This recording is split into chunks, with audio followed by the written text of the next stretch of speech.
All right, good morning, everyone, and welcome to our April Quarterly TAPS webinar. We're excited to have you here today, and we're very excited to give you an introduction to tray waste data collection techniques. I just want to quickly reiterate our call guidelines. We would love to have your full attention during the entire webinar. Please make sure to mute your phones on your own during the webinar. We will answer questions actually at the end of the entire presentation, and those questions will be typed into the chat box, so we will prompt you when we are ready for questions. There will be an evaluation at the end of the meeting, so please take the time to provide feedback. And just for a heads up, this webinar is being recorded, and it will be posted on our TAPS resource page for those of you who miss it or want to hear the information again. So just to go over our agenda, we will start with some quick Smarter Lunchrooms of Movement of California updates from Deborah Tamanaye from the California Department of Education. And then we're going to move into really the meat of the presentation with Catherine Green from the Cornell Penn Center presenting on how to collect tray waste data. And then Kusi McKenzie will give us information about tray waste best practices, and she works for UC San Diego. And then lastly, Candace Sands from Dairy Council of California will just quickly explain the role of the TAPS in tray waste. So our objectives today are to assist you in understanding the value and importance of collecting data, specifically around tray waste. Allow you to determine how to visually identify tray waste using the quarter waste method system, work to identify best practices in tray waste data collection, and then understand the role of the TAPS. All right. Hello, everyone. My name is Catherine Green, and I work for Cornell University, specifically on a project, Smarter Lunchrooms Research Project with the Food and Brand Lab, which is also the home of the Penn Center. My email address is right there. We'll take questions right at the end, but if you think of anything later on, please feel free to shoot me an email and ask me any questions that you have if you want more specifics or anything I didn't cover. So we're going to jump right into this and talk about what is plate waste. So plate waste is essentially any food that gets served that's uneaten and gets thrown away. So in schools, this is measured by the food that's remaining on the trays when students finish their lunch. And every school that I go to, a lot of times they're kind of shocked at the amount of waste once they see it. So something, I always say to all the schools, some waste is always to be expected. Every school is going to have waste. It's the excess waste that can be a problem, and it can also provide a lot of valuable insights. So some of these insights perhaps would be, there's line inefficiencies, there's not enough time for the kids to eat.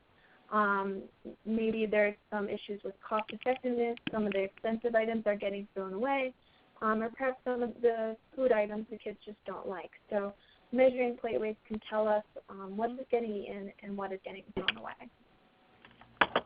And so kind of the catchphrase of the Smarter Lunchrooms movement is that it's not nutrition until it's eaten. So that's why we measure these outcomes. Production and sales records can tell us what they're selecting, but doesn't actually say anything about what they're consuming and wasting. And anyone, if you visited a school before, anyone that works in the cafeteria is going to have a lot of insight and stories about what they think and what they think could be better and what they noticed in the lunchroom that's getting thrown away. And these anecdotes are great and they can provide some help, but they're not proof. And so that's why we need to measure it so that we actually have solid proof to be able to see what exactly is going into the garbage. So there are multiple plate waste methods, and I've detailed a little bit, a couple of them here. So kind of the gold standard that we say is weighing. So if you have a scale, you weigh each item that's available on each tray. And this method is accurate, however, it can be very slow, which will limit the number of trays that you are able to get during each of your visits and therefore be expensive because you may need to either increase the number of visits that you're making or increase the number of people that you're sending out each day. Another method is the photography method, where you photograph each tray and then take the photos and you can review them later. And so one of the upsides of this one is that it's very quick. You can get a lot of trays. However, a downside is that it's difficult to identify liquid quantities and other small traces of items like crumbs or grease marks. And then the last method is visual estimation, which is what the quarter waste method is based upon. And this method uses exactly what it sounds like. You determine the percentage of each item that's remaining on each tray just by estimating using your eyes. So this is quick and hands-on, and it allows you to identify a lot of the smaller details you might not otherwise be able to see. Hey, Katie, sorry, I'm going to interrupt you. I'm going to ask again that everyone please mute your phones. We're getting some feedback. Oh, summer. Oh, wait, your birthday. Okay, so whoever that is, I can still hear you. So please mute your phone. That would be really wonderful. Katie, I'm going to mute everyone, and I will unmute you so we can move forward. Just wait 1 second. The conference has been muted. Okay, Katie, go ahead. All right, thank you. So I'm going to get right into the quarter waste method of visual estimation, which is the method that has been used by the Banks Center and validated in a published study that compared the different methods. And if you're interested in looking at this in a little more detail, that's in the Journal of the Academy of Nutrition and Dietetics. It was published in 2010. And essentially what they found was that the quarter waste method had greater reliability than the photography method, and also a half waste method of visual estimation. And so it had 90% reliability, which is great. And essentially what we do is you estimate the amount that was wasted, not the amount consumed. So we use quarter percentages using a scale of 0 to 4. So a zero you would write if there was none of the item wasted. So they consumed everything and there's nothing left. You would use a 1 if there's 25% of the item wasted. So perhaps there was only a couple bites left of the item left on the tray. And again, for a 2, if there's 50% wasted, they ate half of the item. 3 for 75% wasted. Perhaps there were a couple bites taken of an item, but the rest was wasted. And 4 is a complete item wasted. And I will just note that even though 0 means that nothing was wasted, it is still important to try to identify these items. So you use clues on the trays to determine this, and I'll get into that in a little bit, a couple slides.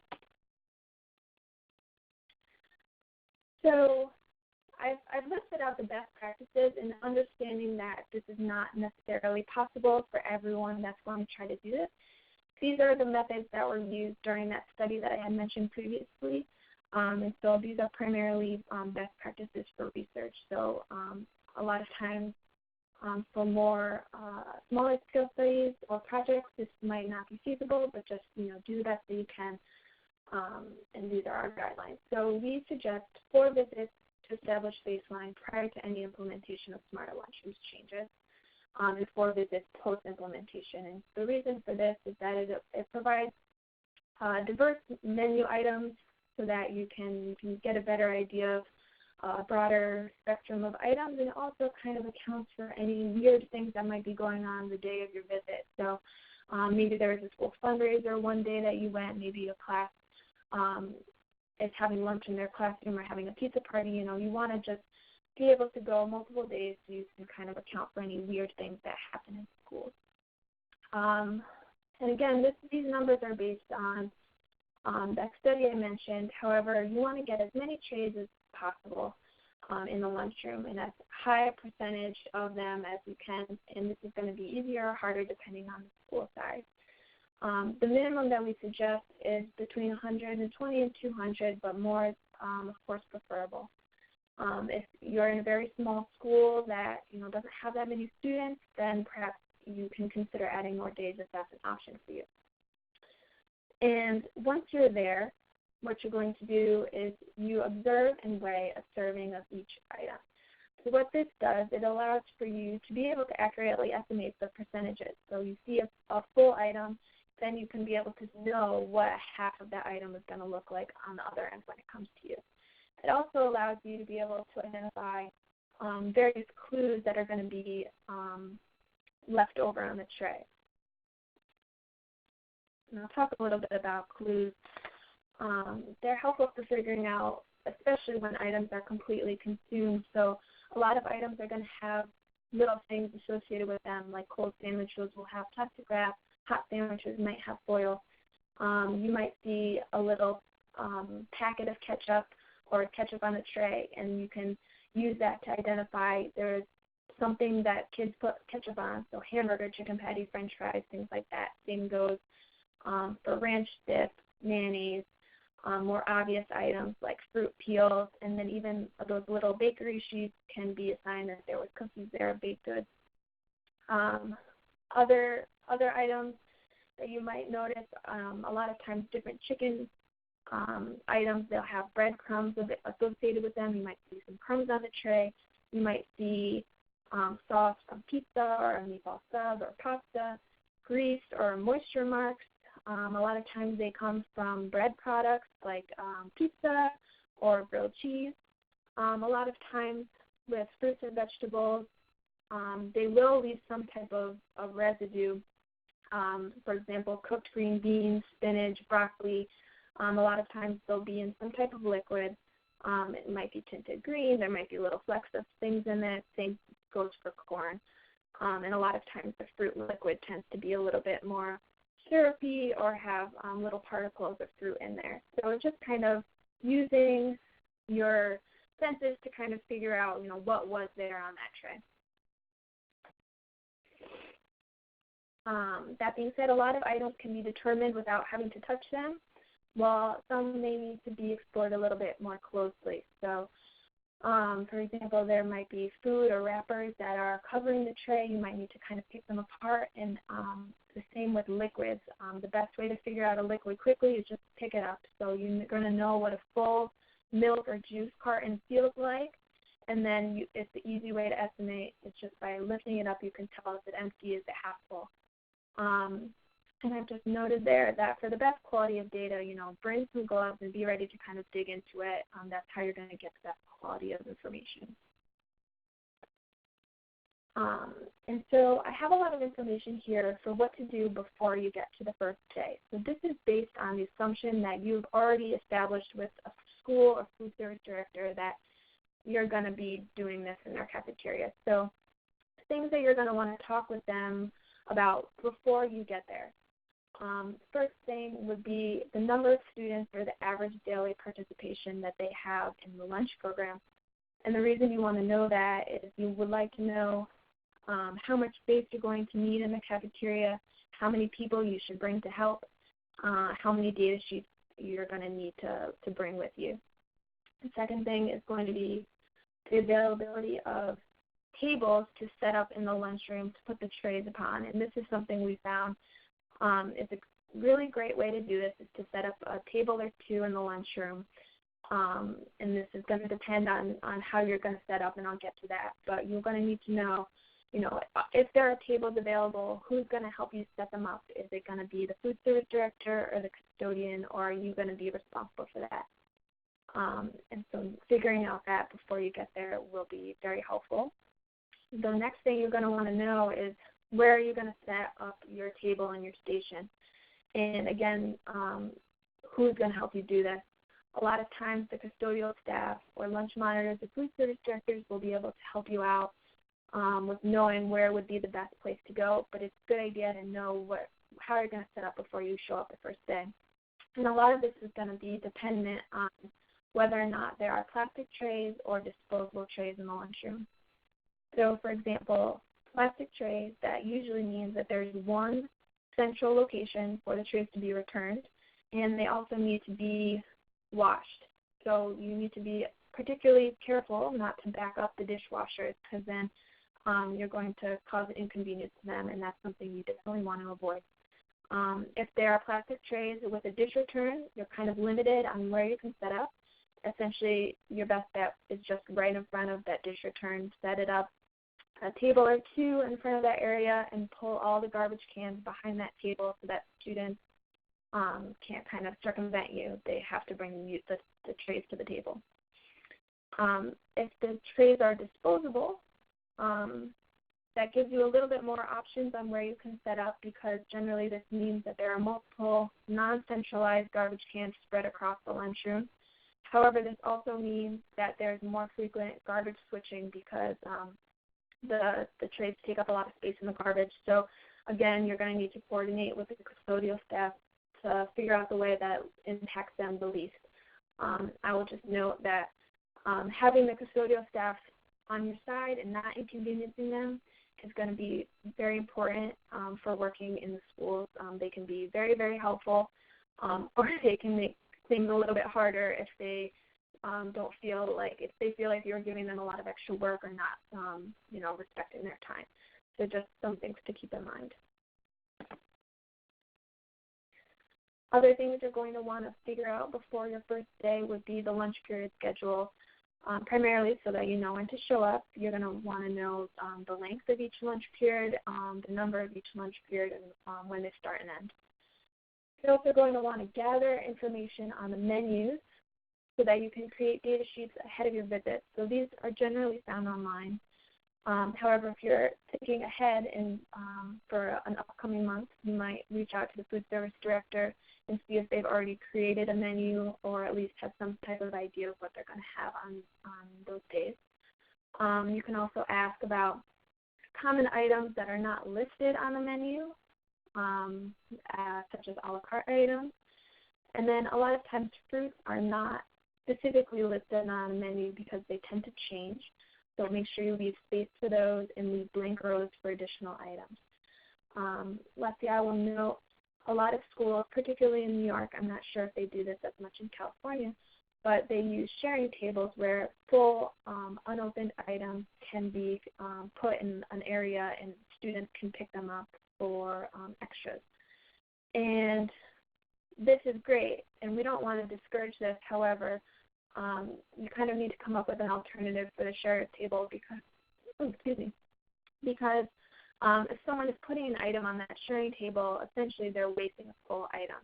So what we've done in the past is either set up a little corner of our data collection tray table where the students can put the items, or have them leave everything on the tray and then you put the items off into that spot, and work with the lunch monitors to kind of let all the students know that those are available for them to still take.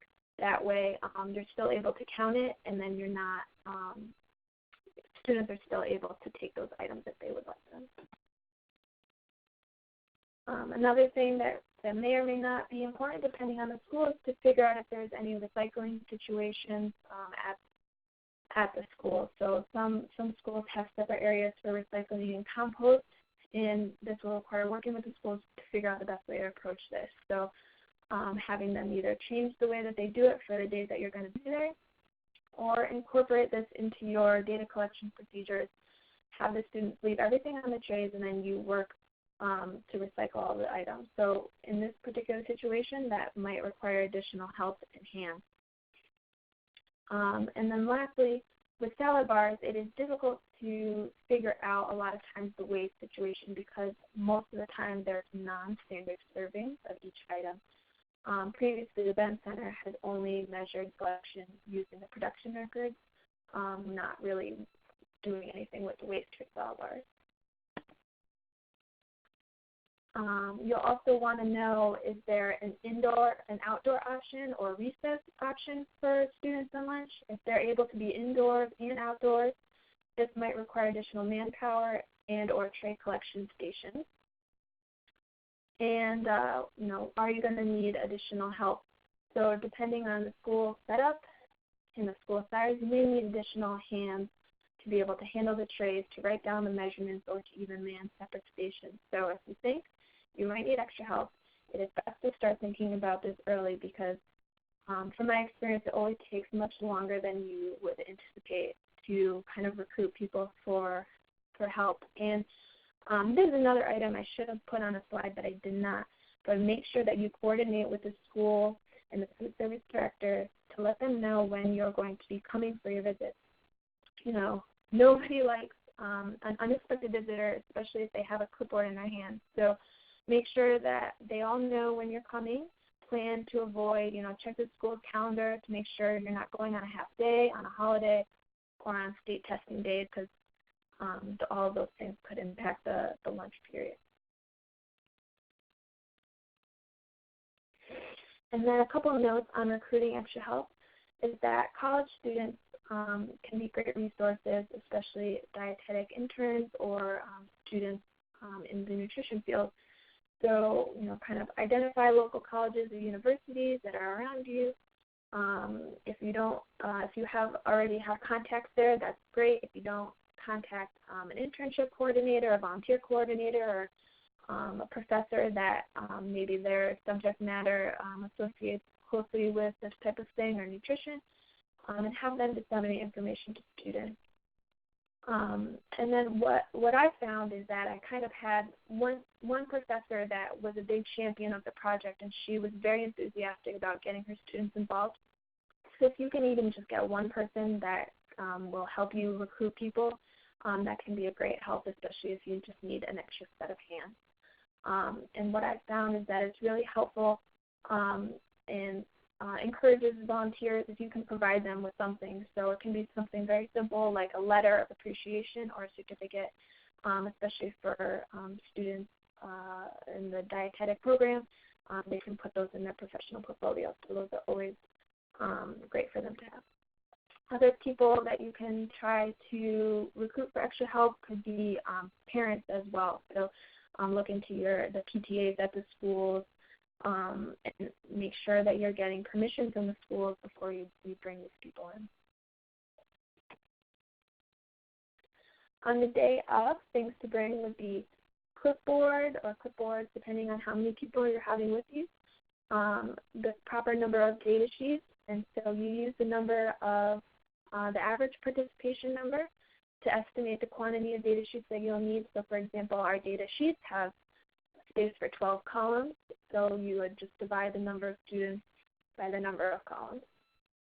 You also want to make sure you have some gloves, something to write with, a little handheld scale. These can be purchased for about $7. And the tip for me is don't wear anything white that you don't want to get food all over. It's something that's not easily washable.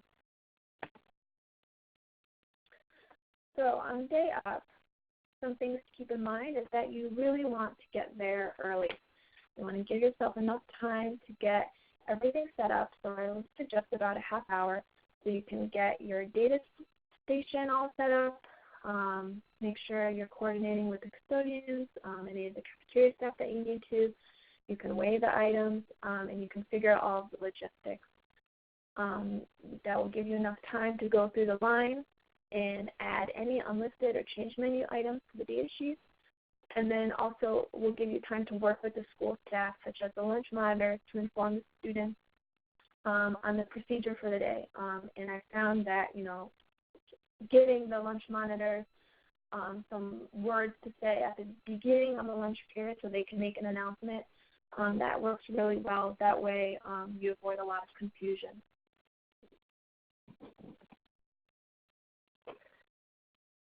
And secondly, I would say, just give yourself a break. A lot of times the first day can be a little bit overwhelming or complicated, confusing, and that's okay. Your next visit will always be much more smooth because you know exactly what to expect. The people working at the school know exactly what to expect, and so do the students.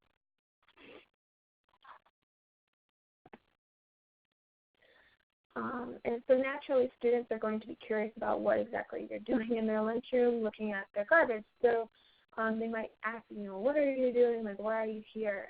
So things to keep in mind is you want to be aware of saying anything that could potentially bias your results.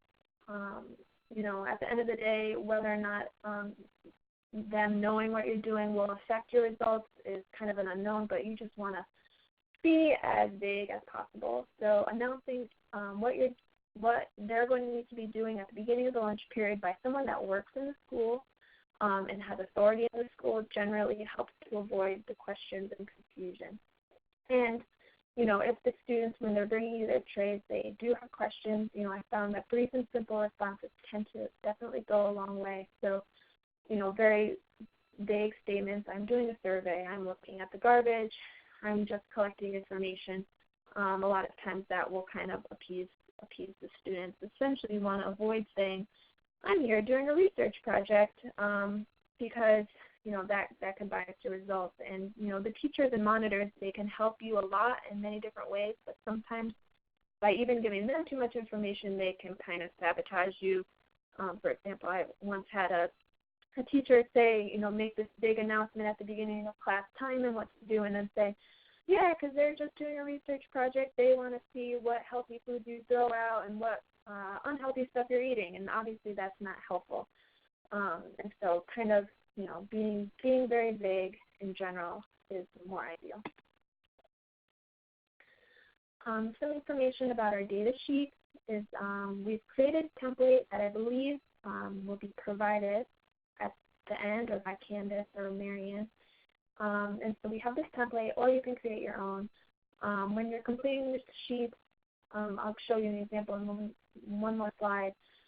Each student tray is its own column, and each row is food item. So you go through the items on the tray, and you mark the codes 0 through 4 for the percentage left for each item in the column.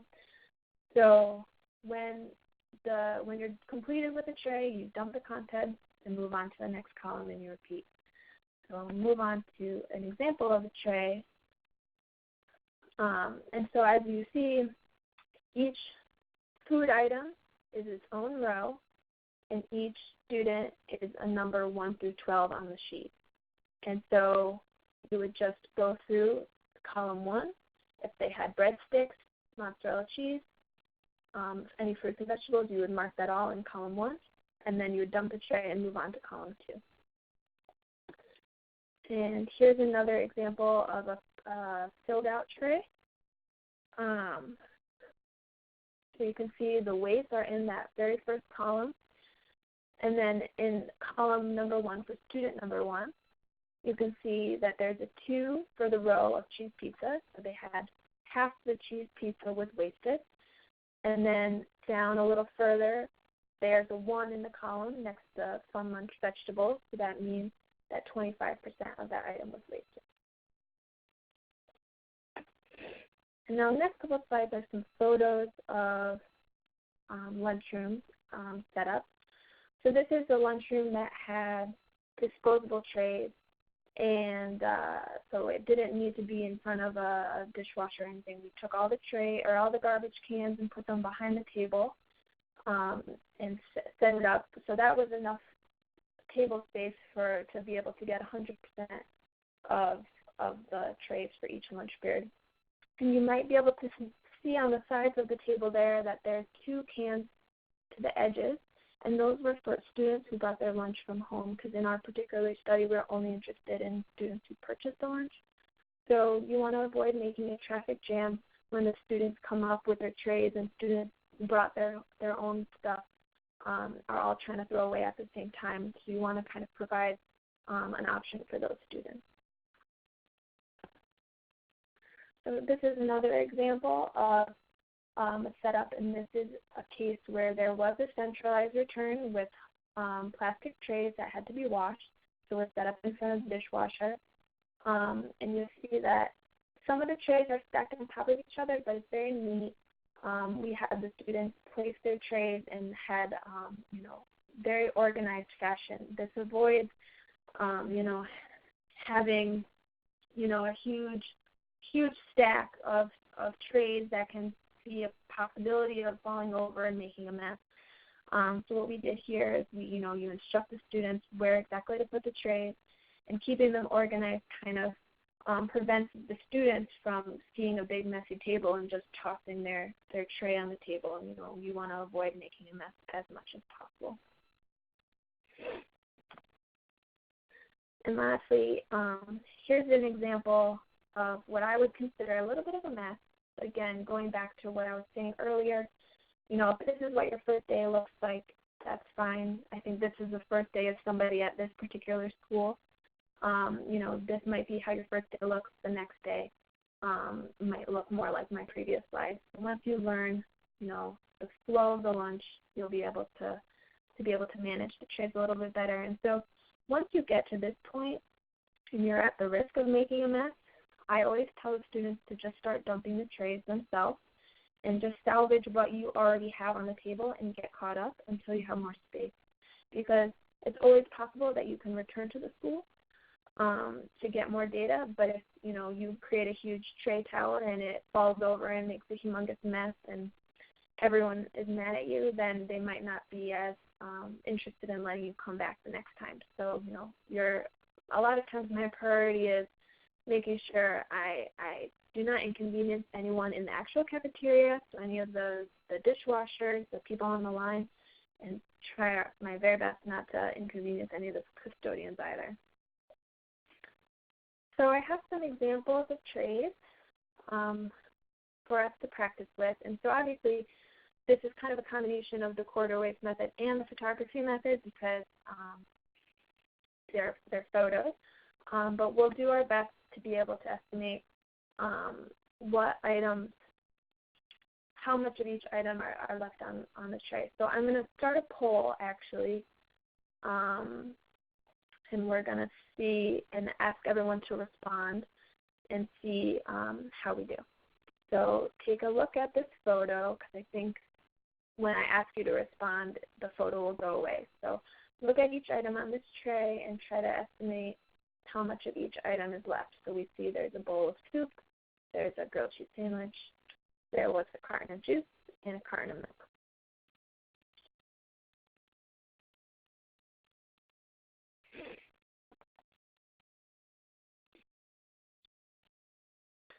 All right, so everyone can pick for the serving of the cheese sandwich that was wasted.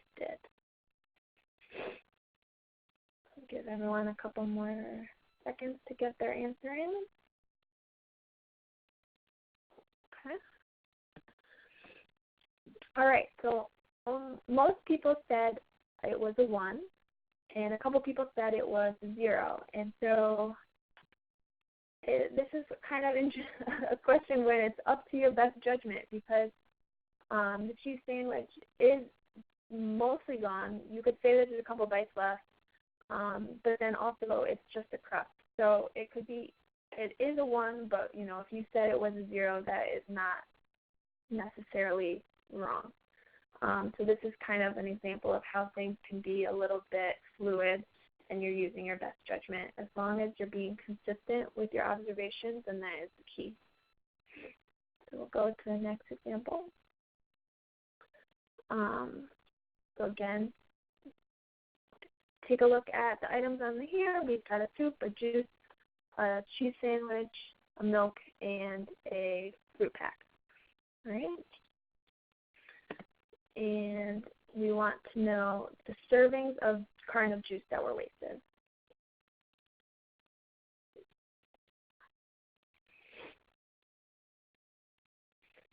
All right, and we'll skip to our results. And everyone said, well, most people said it was a 4 for 100% wasted, and that would be correct because all of the juice was wasted. As you can see, it was not open. And so I'm going to wrap it up, and we'll take questions at the end, and that's all for me. Thank you so much, Katie. That was a great presentation, and it was really helpful to tie it all together at the end with a little bit of a practice round. So we're going to move on. We have Kusi McKenzie from UC San Diego School of Medicine presenting on her work doing tray waste in California. So take it away, Kusi. Hi. So I'm the project manager and evaluation specialist at UC San Diego Center for Community Health, and I manage our Smarter Lunchrooms movement with the school wellness team. And so today I'm going to talk about our process, protocols, and considerations using 2 of our plate waste studies as examples. So as mentioned before, plate waste is really about looking at the quantity of edible portions of food that was served but uneaten. And in our specific instances, we use plate waste to measure Smarter Lunchrooms interventions, focus on targeted entrees and salad bar promotion. And so when we're doing the site visit planning, we had some people involved, including district food service staff, of course the kitchen staff, principal, and then especially the janitorial staff. So not them specifically being within the planning meeting, but definitely them knowing like the dates you're going to be there, making sure that they know it's not going to be any extra work for them or noon duties. And we actually put in the protocol plans for cleanup and waste disposal during and after data collection. We use the quarter waste method developed by the Ben Center, and Catherine just went through that, but it's just assigning the numerical numeric number to how much food is wasted on the tray. And then for when I trained myself and also my interns, we did use a standardized Smarter Lunchrooms PowerPoint presentation for the training. And what you're looking at here is some important time considerations when doing a tray waste at a school. And so we did ours a little bit different. We actually only had 4 total data collection days. We had 2 pre-days and 2 post-days.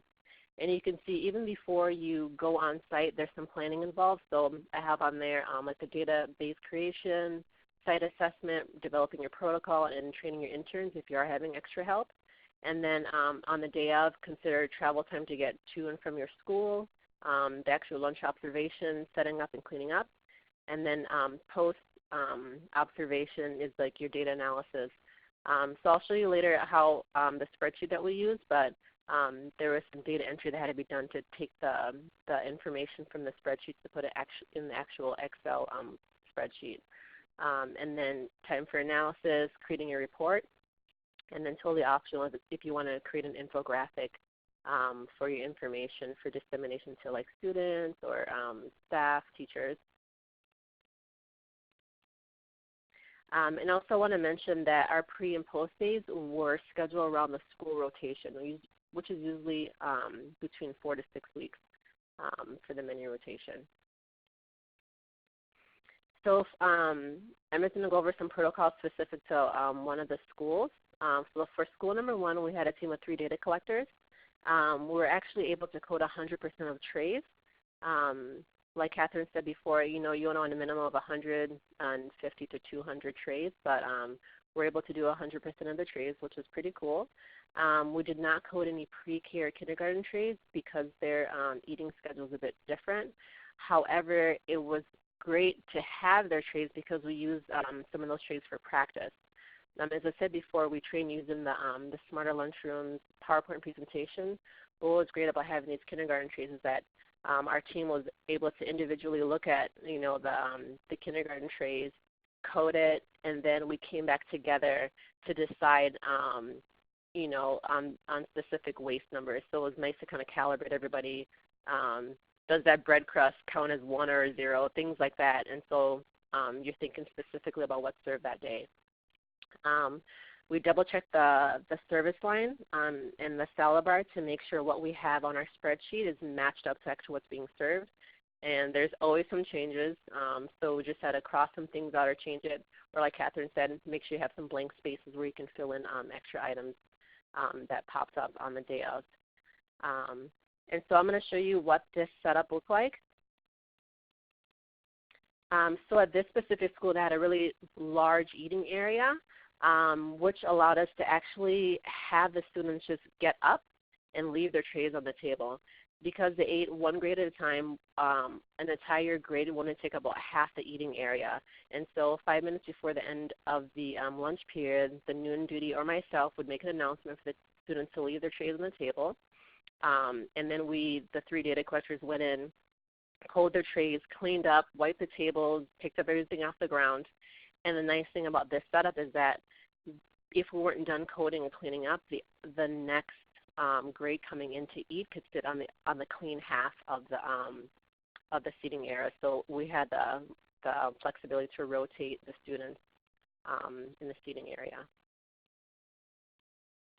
And then for the other school that we did, again, we had 3 data collectors doing the coding. We were able to code 100% of the trays again. At this school, it's about 1,200 trays.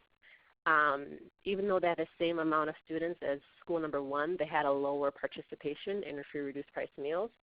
So of course there's less students eating the school lunch. This specific school was in a zero waste district, and the PTA president that was an advocate for zero waste, her daughter attended the school, so she was on site, and so, which was kind of awesome. And so, but that meant we actually had to have a bigger team to really respect this zero waste policy. So we had the 3 data collectors plus actually 2 to 3 volunteers to help direct students, dispose of waste, do composting, sorting, and all that. And our volunteers included the PTA president herself. She actually recruited another mom. And actually we had the food service director there a few of the days who was actually assigned. And I think it was a great experience for her to actually see the waste.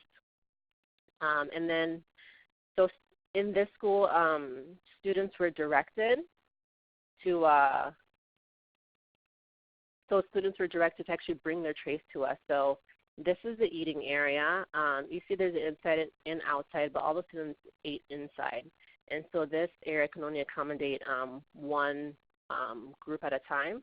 And so we didn't have that flexibility to have them leave them on the tables. So again, it's just adjusting your protocols depending on the site that you're at. And again, too, this is a zero waste school, so we actually had more tables and more staff to accommodate that sorting and recycling. So what you're looking at here is our spreadsheet. So you see the colors actually helped a lot, especially when you're doing a lot of trays, because visually you can just look and see that the red was entrees, green is salad bar, purple is fruit. But what's important too when you have printed spreadsheet is make sure it's specific. So you see in the upper left-hand corner, we have the period, the grade, the day. Again, it's pre-populated with the menu that we had, that we got from, you can get off the district website or directly from the kitchen manager. And then on the day of, we actually go and look at the lunch line and make sure everything coordinates. And then every row is actually an individual plate. All right, so I'm going to go through some general findings that you can get from using the quarter waste method for plate waste. So what you're seeing here, so the first one for an entree, brown rice, in one of the schools had the highest waste measurements of all foods throughout the entire study. So it was not a popular item, and it accounted for 67% of all waste on the day it was offered. So that means of all the food going into the garbage that day that was uneaten, 2 out of 3 times was the brown rice. For regular salad bar items, baby carrots had the highest waste of all salad bar items, and this was actually for both schools. Again, 2 out of 3 times if a salad bar item was going into the garbage, it was baby carrots. So it just brings up considerations of, especially for menu planning, it's like, oh, should we replace baby carrots with something else, or should we serve them different? So it's kind of great having that site-specific information that food service can work with. Grapes, again, they had really high waste measurement when it was offered, right behind brown rice. So everybody was taking off the salad bar, but a lot of it was going into the garbage. With milk, at one of the schools, chocolate milk accounted for 87% of all waste, of all milk waste. And I think what is interesting is that at one of our schools, chocolate milk wasn't offered every day. And so when we looked at white milk and chocolate milk, there was actually no difference in waste when chocolate milk was not offered. Again, so it's great having this site-specific information. So if you are trying to promote milk, you can tell by the data that it has nothing to do with flavor. It was the exact same measurement whether it was white or chocolate, so you can really plan your strategy based upon the student waste habits. This was really fascinating, which is waste by grade. I thought going into it that, that the lower grades and younger students would have the highest waste, and then the older kids would have the lowest waste, but that was not what happened. So in this school, it was consistent that, first graders did have the highest waste, but then it was third, and then fourth, and then second, and then fifth grade. And as I said, this pattern was consistent every single day that we'd collected data, and so it brings up other questions like, what are the confounding factors that are attributing to food waste besides age, because it seemed like age is a factor here. Is it when the students eat, how much time they had, the activities they do before, after, all things that the school and district food services and the cafeteria can really think about when planning their strategies with the cafeteria and the lunchroom.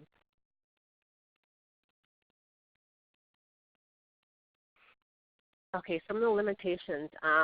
So if you're using the plate waste to measure Smarter Lunchrooms interventions, especially for like targeted entrees, it's really important that the menus match up the pre and post, because if they don't match up, or if they're too off, like say you have a whole chicken breast as a pre, but then you have chicken nuggets as a post, even though both chicken, they're quite different, so it makes it difficult to really use plate waste to really measure the Smarter Lunchrooms effectiveness of that intervention.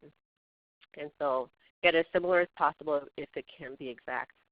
And then other thing I should mention too, for another factor of replicating the method, is that elementary schools are awesome for plate waste, just because of the consistency of when the kids eat, how the meals are served, as compared to like a high school, it could be like open campus, or middle school where they may not even eat by grade. And then the quarter waste method is not, it measures, of course, some consumption, because you can see based upon what's left on the tray, but it does not measure all consumption, which will require other data sources like purchasing records and in a conversion from the quarter waste unit to actually to serving sizes.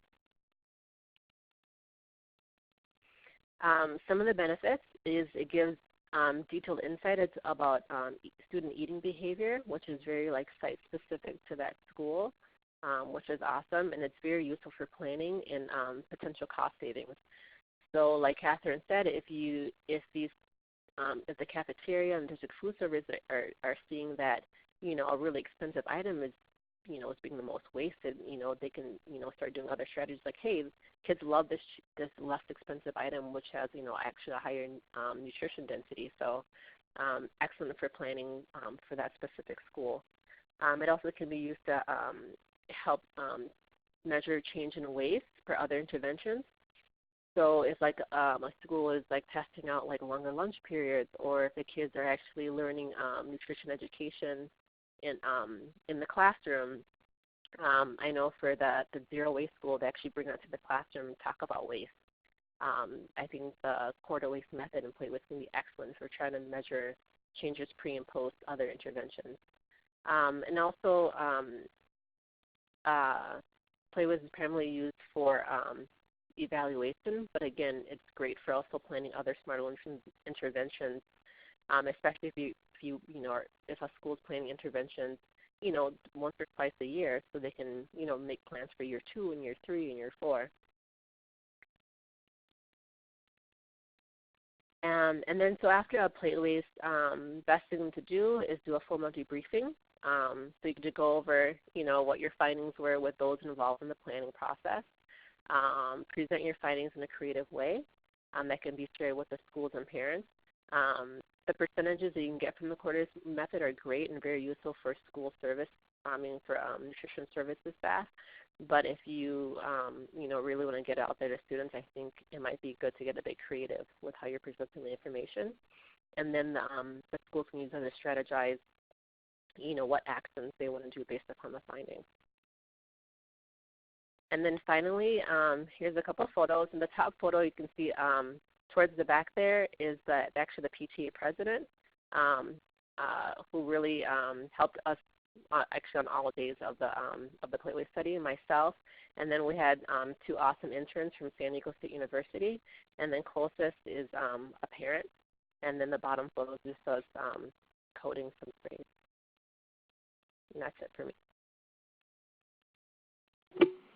Great, thank you so much, Kusi. It's nice to hear about your work at more of a localized level, so more specific to California.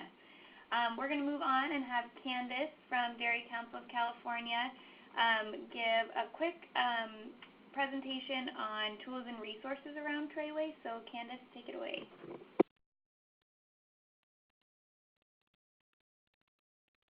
Sorry, I need to unmute you. Okay, let's try that again. Go ahead, Candace. Okay, I'm ready to go. Okay, so to the far right, you will see the extension, and that is from Cornell University. There's wonderful articles on what you heard today. We know that we gave you just dense, in-depth material here that you probably need to maybe read about more, listen, and kind of dissect this, because I know it's a lot. It's new. It seems overwhelming perhaps to some of you. So what we did is we compiled some resources that Mary Ann will send out to you, and I have links for you.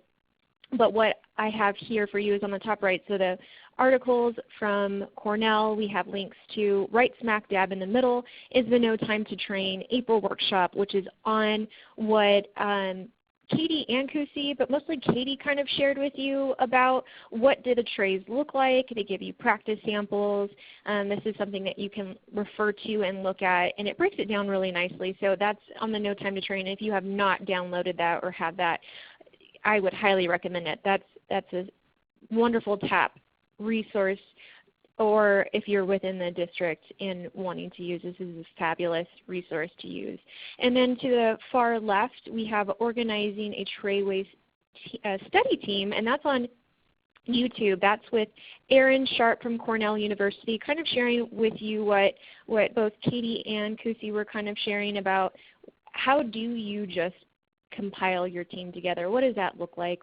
How do you facilitate that? And that's on YouTube, available for you at any time. And then to the far right, that is a video of Dr. Drew Hinks from Cornell University on an introduction of the tray waste, specifically on the quarter waste method. Again, that's a 0 to 4 scale, and the reliability is 90%.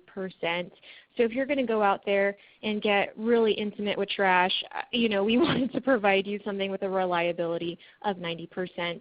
So let's go ahead and move on. So that is something that you will have. All right.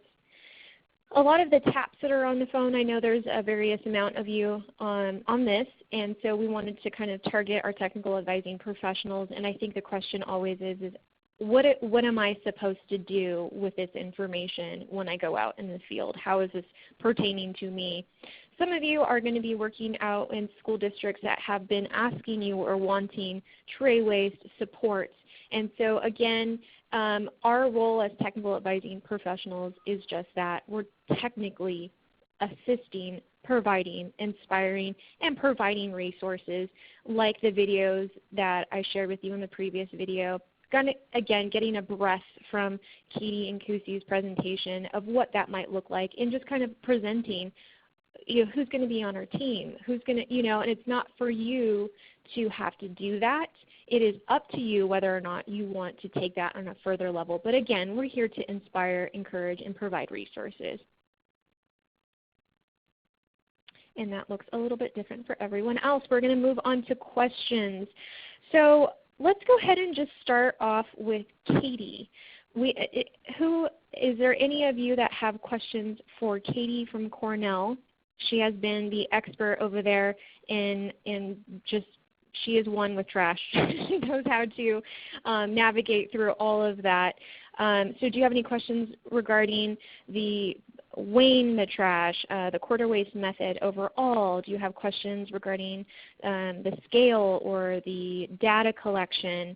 I'm going to go ahead and have Mary Ann open up the lines to see if you are wanting to ask some questions from Cornell's Katie Green. Great, thank you, Candace. We're actually going to keep you muted, but please type your questions into the chat box. And it actually looks like we do have a question right now, but it's for Kusi. So let's start there, and then we can kind of go back and forth. So Kusi, the question for you is from Chutima, and she said it's specific about your trayway study. Were the grapes seedless, and how are they served? Yeah, they were seedless, and they were they're in like small bunches, so the kids could pick it off, or they could take it as a small bunch. Great, thank you. We have another question from Louise.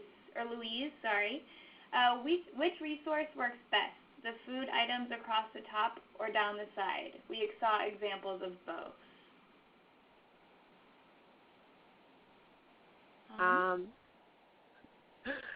I mean, it's just personal preference, almost. Yeah. And what you're used to. I use the one down the side because that's how I learned how to do it. And but then I did like how Kusi's had the different colors to differentiate between the different types of foods. And one of the examples of the one I showed, I've kind of modified it to put like a little dividing bar in between the types of food items. So I don't know if there's necessarily is one better than the other. It's just what you prefer. Yeah, and as Candace mentioned, we will be sharing out both with you, so you can utilize either, whichever works best. We have another question from Robin Hernandez. How do you handle collecting trays at secondary sites and maybe eating in several locations all over the campus?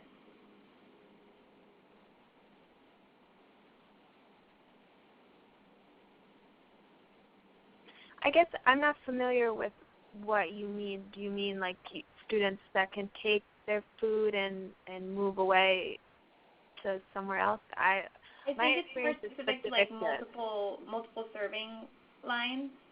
Okay. And how do you collect data from all of the different areas if it's like at a high school? So what I would say is that if there's multiple areas for the trash, either you pick one or two, or you pick as many as you can manage, depending on the way it's set up, and do kind of a more concentrated survey of those people, or you recruit more people to help you and go out wherever there's students eating and wherever they can throw away stuff. It's going to be school specific and limited by what your resources are. Great. Okay, thank you. We have another question from Deborah. Would you talk more about how you count salad bars? What do you mean? You mean like measuring each item on the salad bar? I believe that's what she means. Okay. I can speak to that a little bit. So when we're looking at the salad bar items, we base it off like what the standardized serving is. And so it was kind of fortunate that the trays were divided trays, and so really the division of the trays would hold a basic serving. So for like baby carrots, I think it's like a half cup serving, and on average, it's like 7 of the baby cut carrots is like a whole serving, and so we're able to turn them from there. Oh, there's 4 left on the tray, and that's half, or there's only 2 left on the trays, that's a 1. And so that's how we kind of calibrated it. And I think that's why it's kind of important that when you go out to the site, your team has to look at whatever is being served that day and kind of decide how you're going to code them based upon what the actual serving size is, the standardized serving size. I hope that answers the question. Yeah, that was great. Thank you, Kusi. It doesn't look like we have any more typed in. I'll give everybody 1 or 2 more minutes to add in their questions. Marianne, can you hear me? I don't know if I'm muted or not. I can hear you. Okay. So I just wanted to make a comment, and maybe it'll turn into a question. But I just want to let the callers know the difference between Katie's and Kusi's is Katie, she does 4 days of pre-assessment. Then she comes back again 4 days. So it's a total of 8 days, and that's probably why it has such a high reliability. And then Kusi did do 2 days before and 2 days after, so that's 4 days total of your work hours. And I know she broke that down for you, but I just want to make that emphasis that Kusi did 100% of the trays. And Katie, can you, and this is my question, so Kusi did 100% of the trays. How many trays did you do? Well, so the example, the one I was sharing, the best practices, that's just from the validation study.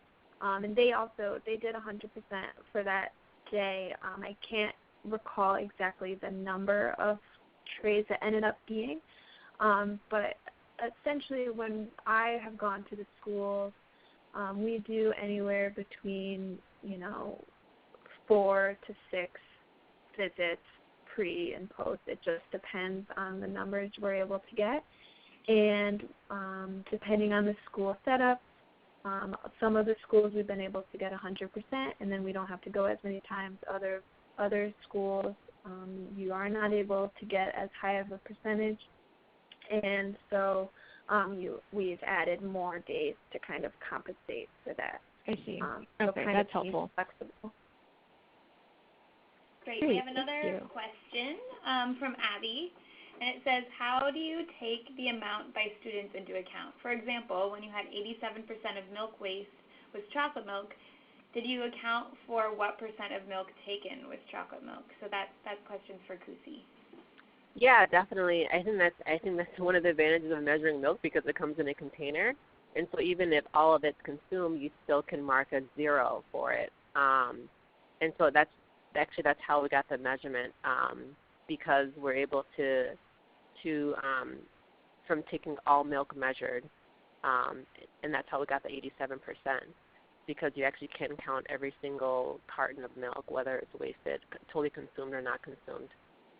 Right, so you're able to see what the students select, how much chocolate milk was selected because of the cartons. Exactly. Great, okay. Abby has another question. This one's for Candace. What type of info are we trying to glean from the tray waste, or are we giving the info we get to others to get info from? Okay, I just unmuted myself. So your question is, what are we trying to glean from this to get info? Well, again, as a TAPS provider, our responsibility is to not develop statistics. Again, it is to provide the resources for them, for your district contacts, and see what it is that they're interested in, to present to them, this is what a tray waste team looks like. This is what it's like to do it the day of. This is what it's like to do it after, and see if they even want to do a tray waste study. And it is not our responsibility to gather or evaluate or provide statistics as a TAPS provider. Great, thank you, Candace. We have another question from Lizette. She said, I missed the beginning of this webinar, and will these PowerPoints be shared, or are they posted? That's a great question. This webinar will be recorded, and that link will be shared. We will also be sharing resources, and if you would like the slides, we can send them to you in PDF version. All right, it doesn't look like we have any other questions, but if you have one, you can type it in while we're kind of closing up. But I just wanted to thank everyone for attending, and I also wanted to thank Katie and Kusi and Candace and Deborah for presenting and sharing their knowledge. It's great to come together and hear all of the great work that's being done and how we can do more of it in California. So thank you so much. At the end of this, there will be an evaluation we would love for the callers to participate in. And please save the date for our next webinar, which will be on July 21st. All right, thank you, everyone. Thanks, Marianne.